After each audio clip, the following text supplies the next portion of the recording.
Friends ఇప్పుడు మనం అమరావతి నుంచి సత్తెనపల్లి వెళ్ళే రోడ్లో ఉన్నామండి. ధర్నకోట, ఇది ధర్నకోట రెవెన్యూలో ఉన్నాం.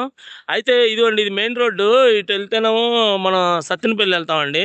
సత్తెనపల్లి ఇక్కడ అమరావతి నుంచి 2 కిలోమీటర్ల డిస్టెన్స్లో ఉన్నామండి. ఇక్కడ మనకి 18 ఎకరాలు సేల్కి వచ్చింది ఫ్రెండ్స్. రోడ్ బేస్ ఇదిగోండి, మొత్తం ఈ రోడ్డు కాడ నుంచి ఇది లోపల, అదిగోండి అక్కడ గోడ కట్టింది చూడండి. అది లోపల మొత్తం మనకు స్ట్రైట్గా అండి, ఆ చివరి దాకా. అక్కడ చివర చెట్లు ఉన్నాయి చూడండి, అక్కడ దాకా వచ్చింది. మొత్తం ఒకే బిట్ అండి, 18 ఎకరాలు ఒకళ్ళే చేను.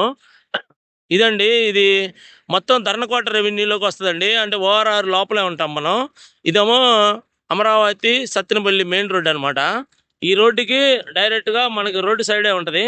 ఒకే బిట్ అండి, 18 ఎకరాలు. ఇది ధర్నకోట రెవెన్యూలో ఉంటుందండి. ఇంట్రెస్ట్ ఉన్న వాళ్ళు నాకు ఫోన్ చేయండి ఫ్రెండ్స్. ఇది మొత్తం ఒకే రైతు అండి, అంటే ఒకే ఫ్యామిలీ. మొత్తం 18 ఎకరాలు అమ్మడానికి పెట్టారు. ధర్నకోట అంటే అమరావతి రాజధానికి చాలా దగ్గరగా ఉంటుందండి. ఓఆర్ఆర్ కూడా చాలా దగ్గరగా ఉంటుంది. ఓఆర్ఆర్ లోపలే ఉంటుందండి ఇది. ఇది ఫ్రెండ్స్, ఈ 50 ఎకరాలు ఇంట్రెస్ట్ ఉన్న వాళ్ళు నాకు ఫోన్ చేయండి. దీని గురించి ఇంకా డీటెయిల్స్ ఏమైనా కావాలంటే నాకు ఫోన్ చేయండి ఫ్రెండ్స్. ఇంట్రెస్ట్ ఉన్న వాళ్ళు నాకు ఫోన్ చేయండి. ఉంటానండి. Bye friends.